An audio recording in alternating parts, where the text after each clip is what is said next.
Hello, this is Arnel Tanyag. Welcome to week 3 video blog, Dear Arnel.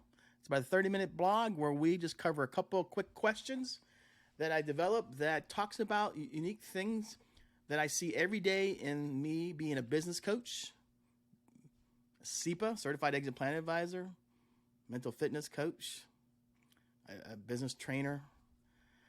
It's interesting. You see a lot of things when you work with business owners, business professionals. So question number one, people ask me, what's the purpose of this weekly vlog? Well, number one is let people know about me, what's new.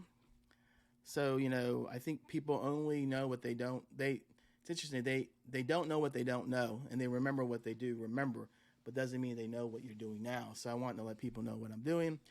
I also want to share my vast life experiences, personal, professional, over the last 25 years. And I think one thing that no one knows that I was a corpsman, 8404 corpsman medic station in the it was a Amtrak unit offshore drive, and I was 8404 corpsman, so I was a field medic. I did that for 10 years. I went to Desert Storm.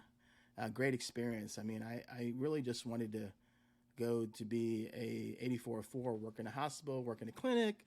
Fortunately, I was picked to do 8404, which I was like, oh, what is that? You become a field medic. Worked at Camp Lejeune.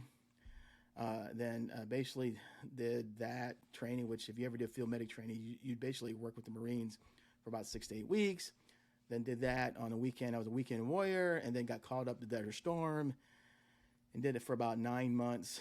And I was one of the first reservists in my network of friends that got called up.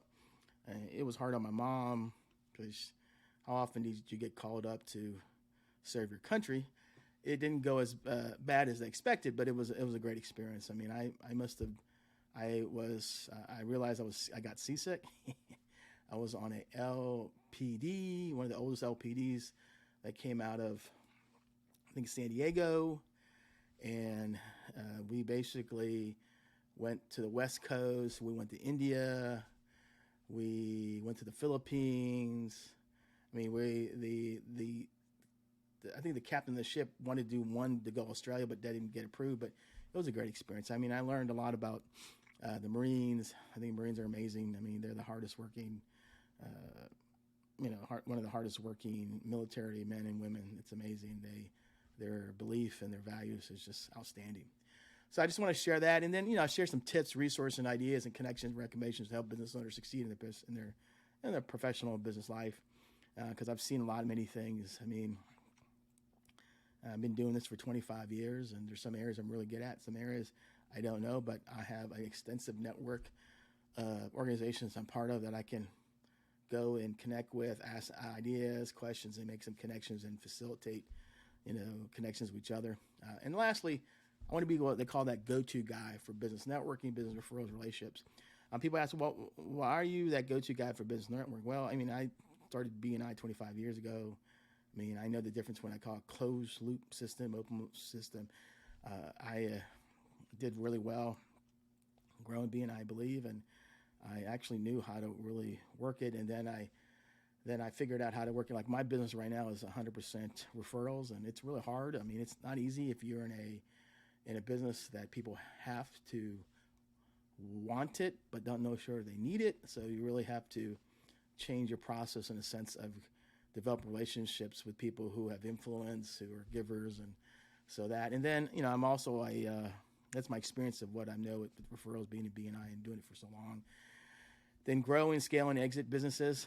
I partnered with Exit Planning Institute. I mean, I affiliated with them, and I'm not partnered, but I affiliated with them. And they're the sole expert in exiting, so I have those resources. Growing, scaling. I affiliated with Maps Business Coaching and Training, which we coach the non-real estate arm, which is really amazing because all the processes systems that Gary Keller created through Keller Williams and KW Maps, we have access to that. That's why I call it growing, scaling. Basically, growing gets you out of day-to-day, build a leadership team, and then scaling is transition from the owner who has always been doing the work to now a C-suite role. So I have like one client that we're in the transition of doing that right now. And the last one that I really realized over the last year that I have people struggling is overcoming imposter syndrome for founders and successful growth-minded businesses, because I think it's very difficult right now to handle stress. I mean, there is more stress now with all the talk about uncertainty, access to social media, people being negative, and then you hear this word uncertain, uncertain, uncertain. But what's even worse is that, not worse, but there's a lot of information about, hey, brain science, this and that. But I haven't, I just recently found a tool that helps me work through that, and my mindset's gotten better, and I am so self-aware where my mind works positively, negative against me, and I convert it to make it positive. So I know that's important if you want to grow companies. So the question, question two is, working with business owners, what I find out is that they're held hostage by employees, and it's interesting. In my years of doing this, and I've seen this over the last couple of years, when you build a business, we get about 2 or 3 million. You have great people on it. They may not be in the right seats, but are they really great? I think I talked about, Dan Martell talked about the difference between capacity and capability. I think most owners hire for capacity, that they just fit a role, but they're not always capable. And so I find owners may have employees that hold them hostage. And it's usually around the administrative, like a lot of owners who are visionary are not always good administrative. They do it, so they hire somebody, and they're not careful. They may hire somebody who's really technical, really good, the technical and the actual execution of the administrative, but their mindset's terrible. They're not performance-based type of mindset. They're not stakeholders. They're very negative. I knew a business owner that he was held hostage, that his office person was been there for several years, and he had told me that we can't meet on Friday because she's not there. And I was like, why? Because she just get irritated in this, and we have to adjust. I was like, wow, it's a $5 million company with probably about 7 or 8 employees. And I was like, wow. Then I had another client who was held hostage because he had an office manager, and she would cause drama, right?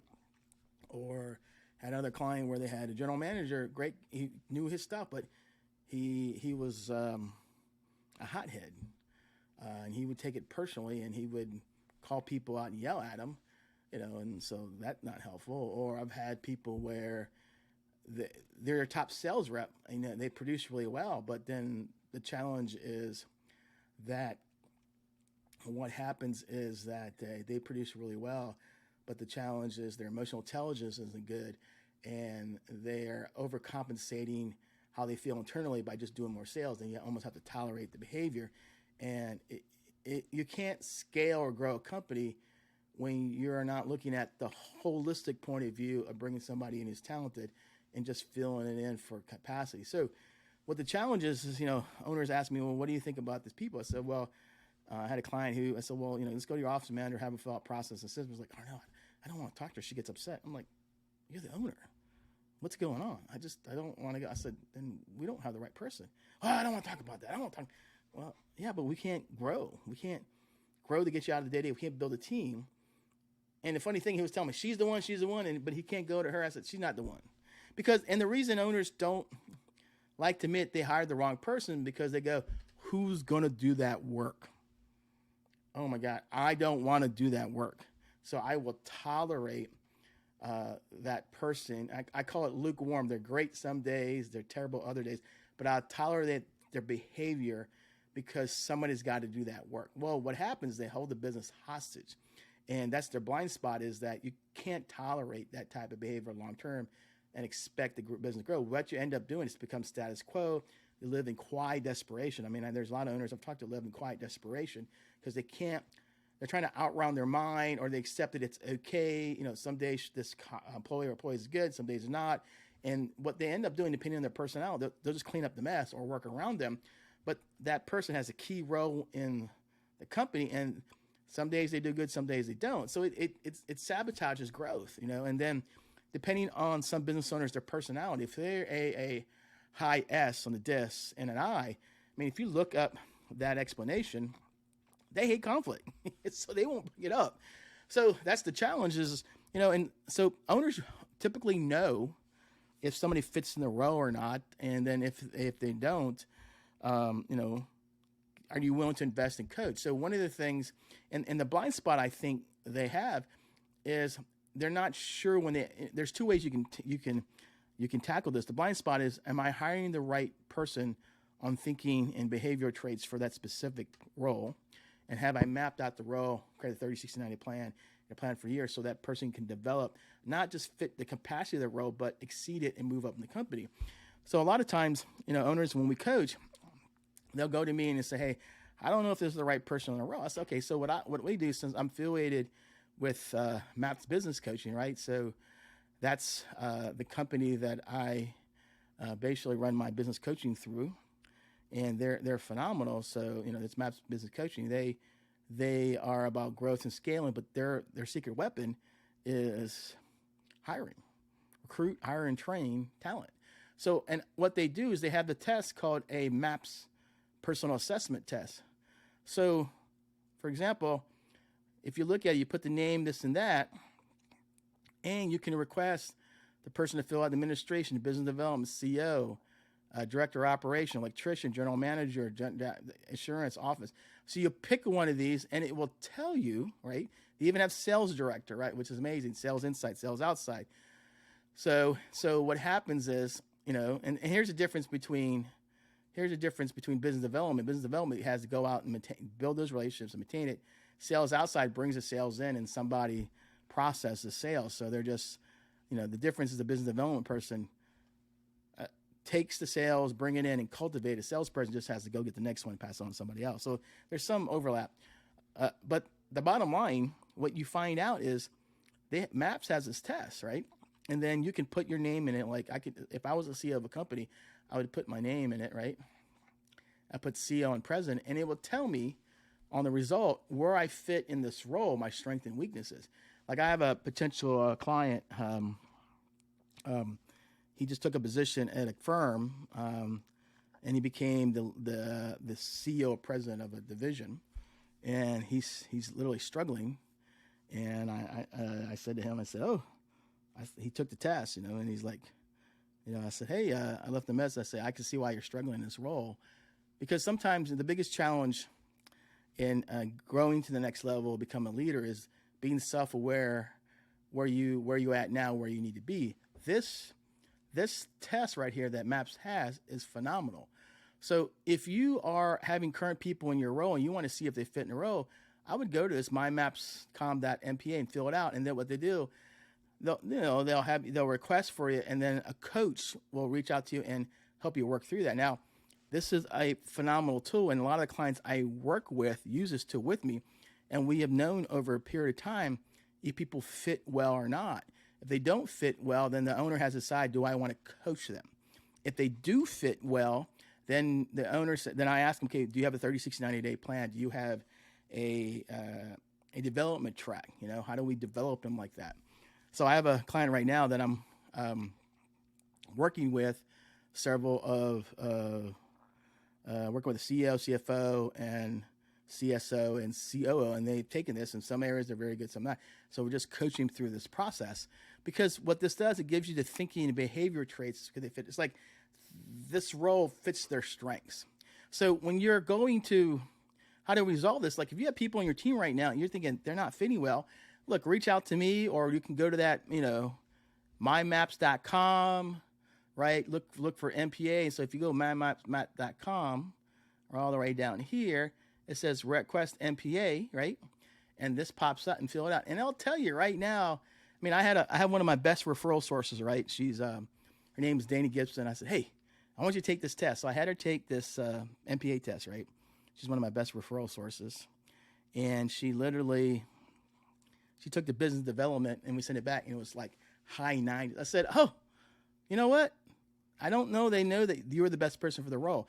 They hired you for your past experience, but they didn't validate it by seeing if they validated because they know you were successful, but they didn't validate it in what were you talented in that role or on your strength and weakness. So I sent it to her, and she's like, wow. I said, you need to tell your principals that they hired the right person, because this test told them specifically that she fit well. Now, the amazing thing is she already had success in the role with another company. Just ensured the confidence that the two principals were confident they hired the right person. Because what happens is, what Maps has, they have one of the best hiring processes out there I've seen, and I use it with my existing clients, coaching clients, and it's amazing. They hired her. She was a proven talent because she helped a previous company, hit the high threshold of bringing in revenue. What the test does, it just validates that this person's talented, and then based on the hiring process, we looked at her results and the patterns, and it fit well. So one of the things I tell clients, how do you resolve this, is if you got people on your team you're not sure, reach out to a Maps coach or myself or a Maps and request this. They'll have you fill it out, and they'll send a test, have the person take it. I'm going to tell you right now, put my name. No, I'm being shameless here. Put my name here, and then we can go over it. Or, one of the coaches can go over. I mean, they're very phenomenal. But this will tell you if the person fits right in the role. It is amazing. It's very, very accurate. Now, their hiring process I talked about in the last video helps you validate if they're potential, proven, or potential, emerging, or proven. But this is a game changer. And the outcome is a lot of clients I have is they evaluate their existing key people, and then when they hire new people, they use this MPA again.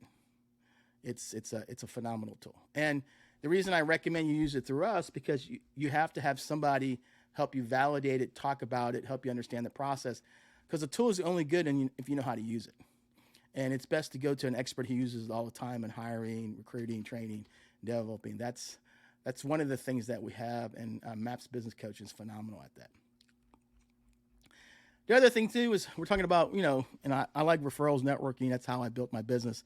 I always believe that you got to pick a strategy that you lean in, and purposely I'm all about referrals. And so one of this is a combination of 3 and 4. So, I have been a certified referral trainer for a couple years, and I go through with Michael J. Mayer and Sherry Mayer, 7 Levels of Communication, Refer Code. And first of all, I'm going to show you the book. So Michael wrote this book called The 7 Levels of Communication, Go From Relationship Referrals. The reason I was attracted to him is the main reason I was attracted to him is the bottom line. The main reason is he had a system on referrals. And now when you read the book, it's about a real estate agent who developed his business. Well, it's about a mortgage person who built a relationship with a real estate business based on communication, not just top of mind, on influence. And then through that relationship, that real estate agent became top in their industry. They actually did extremely well in growing the business by referral relationships. So Michael wrote this book. It's a bestseller, one of the best books I've ever read. Now, people go, well, why should I read it? I'm not a real estate agent. Well, but if you look at the book, the story in every chapter has specific strategies tailored to any business. So I used to teach a 7L book club, right? I used to teach a book club, and I used to break down the strategies per chapter, and I would have real estate agents in there, non-real estate people, and I said, here's the strategies. Because if you're building a referral-based business, I always tell people you got to lean in, decide that's what you want to do. Number 2, you got to have a plan, a business plan based on referrals, and I call it on communication. Okay, communication referral plan.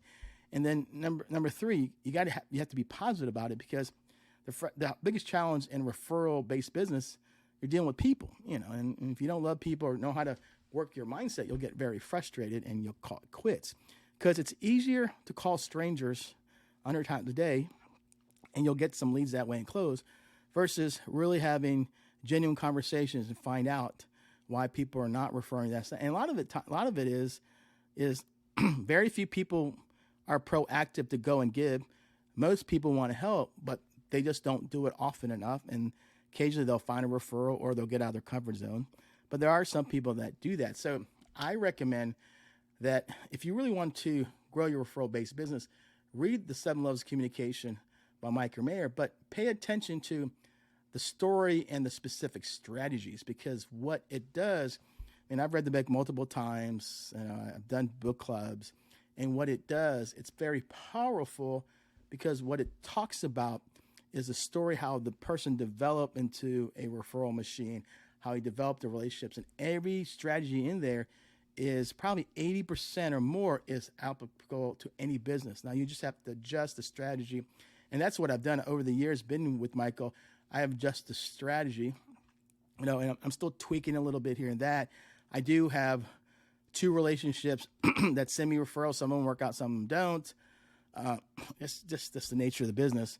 But because I'm still figuring out how to tweak it on a higher end, because as a coach, I'm going to charge $1,250 to $2,500 per month. So I have to get in front of people whose companies are doing $1.5 million, 2 or 3 million, and do coaching that way. And so you have to find people that $1,250, $1,500 to $2,500 is something they're willing to pay, and it's already built in how they run their business, and that's usually anywhere from $1 million to about 5 to 7 million, and then sometimes over time I'm able to coach several people. But the beauty of this is, I just love the book because it's 7 levels of communication. You go from relationship referral, so you have to identify the relationships and you have to do referrals. So I'd recommend you read the book. Don't get irritated because it talks about a real estate agent. Look for the nuggets of strategies. Look for the nuggets of tactics. Look how this could change your business, because it's one of the best books that tell you how to actually network in a way that is very rewarding. And it's based on the belief of love, generosity, appreciation, which I believe. And you're just looking for people that attract you to that, and you're just helping them, figure out how to refer you. Because I believe this: when you have great relations people, they're either going to fall in the category they're always great connectors, and you just got to point them in the right direction. I have one person I just have to point in the right direction; she does it. Or number two, as somebody who's in the right target market, I just got to ask him what would he need to have and to have you introduce me. And he says it's timing, and then we talk about other ways. But I just believe it took me a while to build a relationship. So I need about 4 or 5 more, and then I can just still provide a service as a giver to help other people, but just find people who see the value I have to offer and then will reciprocate. So I would read this book first, and then Mike Mayer talks about, with a business owner, the 3 C's of receiving referrals: credibility, character, communication. So I'm going to play this video. This is Michael J. Mayer, author of 7L, The 7 Levels of Communication, with the subtitle, Go From Relationships to Referrals. I have a lot of people who ask me, I'm not getting referrals, what can I do? What seems to be the problem? And I tell them there are 3 C's to becoming referable. The 3 C's of referability are character, competence, and communication. Character. If people don't think that they can trust you at an honesty level, then they're not going to refer you. Character, integrity, honesty. Are you conducting your business and your day in a full of integrity way? Integrity, honesty, character.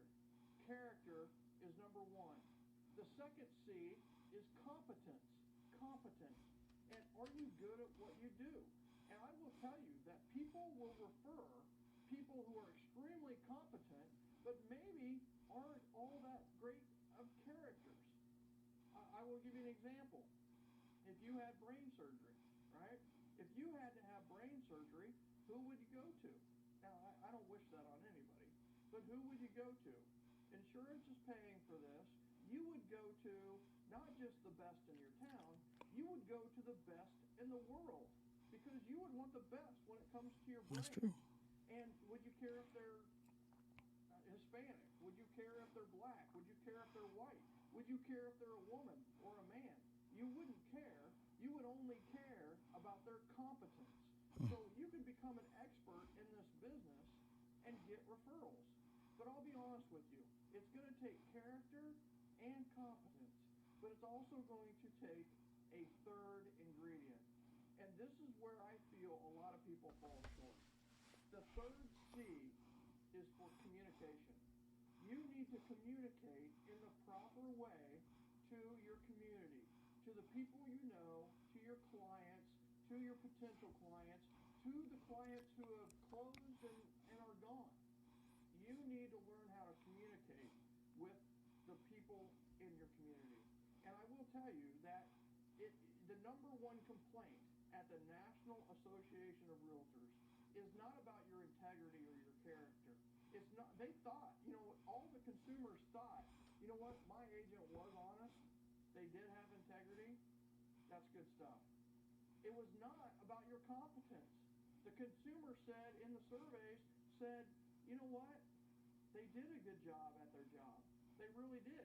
They seemed to know what they were talking about, and they marketed properly, and they did all the aspects of the job. The number one complaint at the National Association of Realtors, communication or lack thereof. My agent did not communicate with me. Whether they had a 9-10 experience or a 1-2 experience, the theme was always the same when they weren't happy. Communication. Character, competence, and communication. Where do you need to work on? What is your next step? Which of those three do you really feel that you can improve?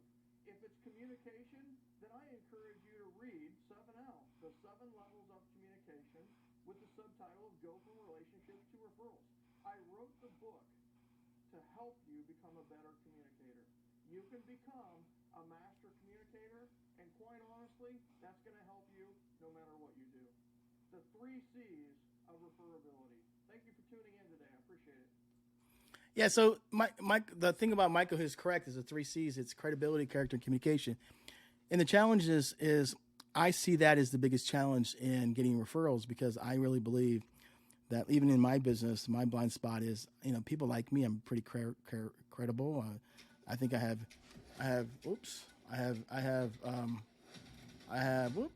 good character, but I think the challenge is that people don't know what I do because they only remember what I did in the past.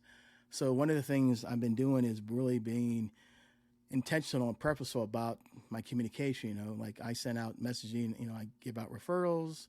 I started doing this Dear Arnel video log, letting people know this is how I help people.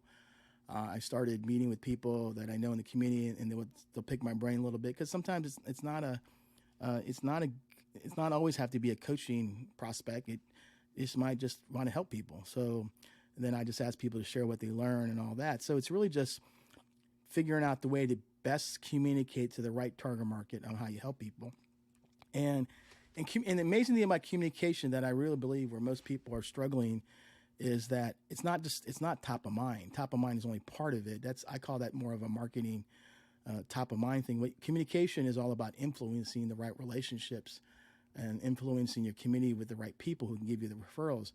I think, especially in the B2B space, people want referrals, but they're not always comfortable in giving referrals, but they'll take it in a heartbeat. And it's like interesting, like people know I can make great connections. Very few people come to me and say, hey man, Arnel, how can I help you? How can I introduce you?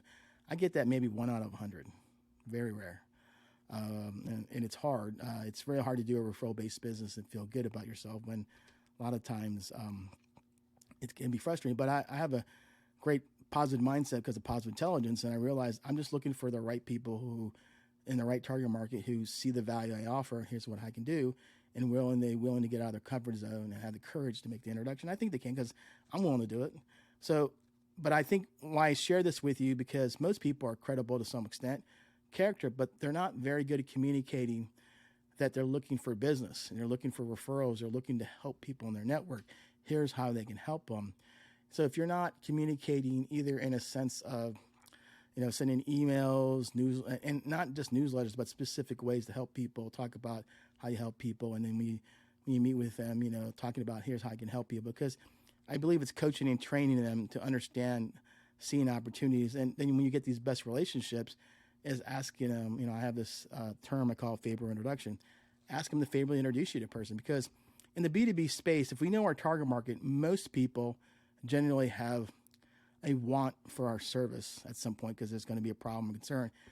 It's not a need to take action until it happens with them unexpectedly. So the idea is, if you have the best relationships, you want to communicate and have your relationships influence people to introduce you. So when the need comes up, you're the first person through that introduction they consider. The biggest challenge in the B2B space is very similar to B2C. They're just waiting for people to say, I'm looking for people who say they need a business coach.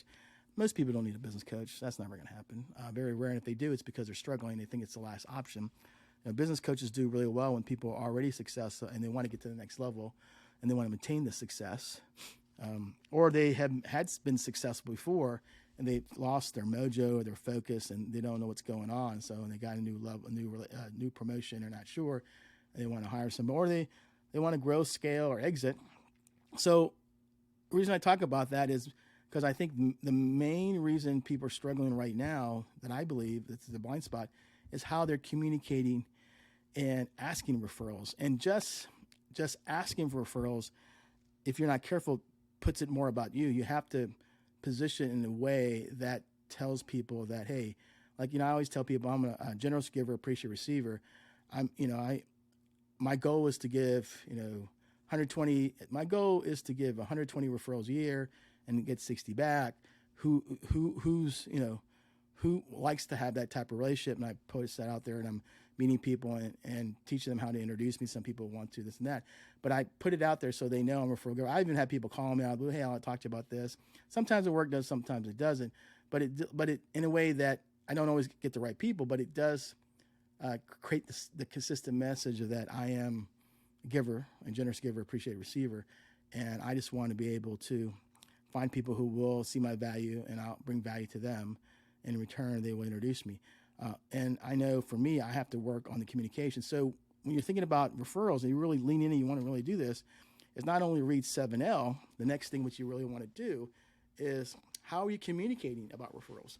What are you saying? You can't say I love referrals because that's all about you. You have to say, hey, look, I like to give referrals, and I'm looking for people who want to learn how to give back to me because I'm a generous giver and appreciate receiver. I'm just looking for people. And there's an art and science about that, and Michael J. Mayer has developed a good process to help you identify that.